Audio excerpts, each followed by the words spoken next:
Shavua Tov les amis, j'espère que vous avez passé un bon Shabbat, que vous avez pris des forces pour une nouvelle semaine très riche qui arrive avec Hanouka. On va parler d'un sujet par rapport à la paracha de la semaine, paracha Vayeshev. Le pasuk, la Torah elle commence par le pasuk Vayeshev Yaakov Be'eretz Megurei Aviv Be'eretz Canaan. Que Yaakov s'installa dans le pays de ses pères, dans le pays de Canaan.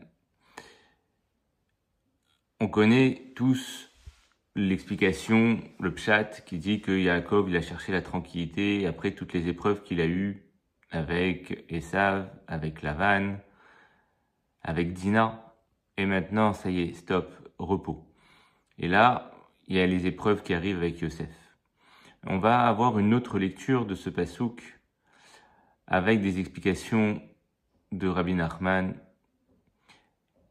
Quand le pasuk dit que Vayeshev Yaakov Be'eretz Megurei Aviv, Megurei c'est le verbe lagour, donc habiter, résider, mais on peut le lire aussi dans le sens de l'égayer, convertir. Donc en fait Yaakov, comme ses parents avant lui, Abraham, Yitzhak, ils ont rapproché beaucoup de monde à Kadosh Baruch Hu. Ils ont fait beaucoup de convertis, et Yaakov, il a suivi le chemin de ses pères. Et il a commencé à convertir la population, à se rapprocher d'Akadosh Baruch Hu. Mais comment Yaakov, lui, procédait à ces conversions, à ce rapprochement des gens loin pour augmenter le kavod d'Akadosh Baruch Hu? Lui, on dit que Vayeshev Yaakov. Yaakov, il s'est assis. Alors, qu'est-ce que ça veut dire que Yaakov, il s'assoit? On sait tous très bien que quand on décrit Yaakov, on dit que Yaakov aya ishtam yoshev ohalim. C'est un homme simple qui s'assoit dans les tentes. Donc quand on décrit que Yaakov il est assis yoshev ohalim, il est assis dans les tentes, ça veut dire que Yaakov il étudie toute la journée. Et donc pareil, Vayeshev Yaakov be'eretz megurei aviv, que Yaakov il est installé sur la terre de ses pères. En fait, le pasuk qui voudrait dire que la façon dont Yaakov il faisait le travail de convertir les gens, c'était par l'étude de la Torah. Rabbi Nachman nous explique que les 600 000 lettres de la Torah correspondent aux 600 000 racines d'âme de chaque juif. Chaque juif dans le monde, ou personne qui est susceptible de se convertir et de rentrer dans le clan Israël, a une racine d'âme qui correspond à une lettre de la Torah. Et donc, quand on étudie la Torah avec l'intention de réveiller les racines des âmes, eh ben, on va déjà dans un premier temps réveiller notre propre racine d'âme et réveiller la racine des âmes de tous ceux qui dépendent de nous, de notre entourage et même de gens qu'on ne connaît pas. À l'autre bout du monde, il peut y avoir un juif qui d'un coup se réveille et a un hirour de tchouva, de faire tchouva, et on ne sait pas pourquoi.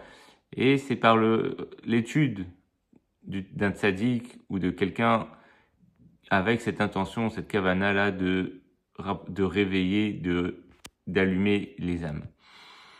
Et on voit dans la suite que Ele Toldot Yaakov, Yosef, que c'est Yosef qui va prendre la suite de Yaakov. Et quand on décrit que Yosef, il dit qu'il était Aya Roe et Echav Batson, Veu Nahar et Bene Bilha et Bene Zilpa.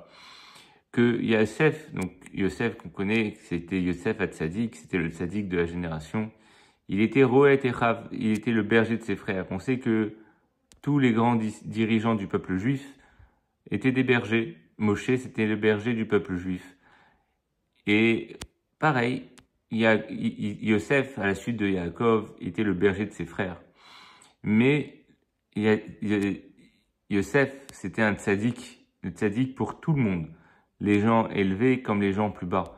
Et on dit qu'il était Nahar et Bene Bilha et Bene Zilpa. Et ça veut dire quoi ce terme de Nahar? Il faut pas le prendre juste dans le terme de c'était un jeune homme, il s'amusait avec eux.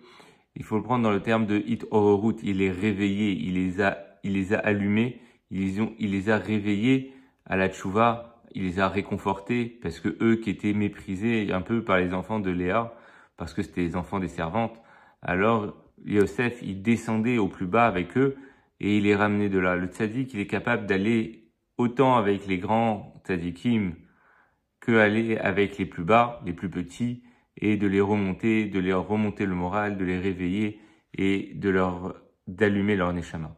À l'approche de Hanouka, on peut lier ça avec l'histoire de Hanouka.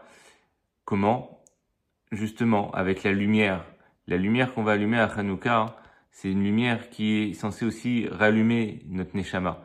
En effet, les Grecs, quand ils ont voulu nous assimiler, ils n'ont pas voulu une mort physique du peuple juif, ils ont voulu nous assimiler, ils ont voulu enlever les mitzvot, enlever le fait de faire la Brit Mila, enlever le Shabbat, enlever le Rosh Chodesh, pour qu'on n'ait plus aucun lien avec la Torah, avec Akadosh Baruch Hu. Et en allumant la Chanoukia, en allumant une bougie qui représente la Neshama, on va allumer notre propre Neshama et grâce à ça se rapprocher de l'étude de la Torah et allumer la Neshama des autres personnes qui sont éloignées d'Akadosh Baruch Hu. Je vous souhaite à tous Shavua Tov, Chanouka Sameach et Tadlikli et Neshama, Hashem Akadosh Baruch Hu allume notre Neshama par l'intermédiaire de tous les tzadikim et qu'on puisse voir très rapidement la libération des otages, la venue du Mashiach, la reconstruction du troisième Beth Amikdash. Shavua Tov.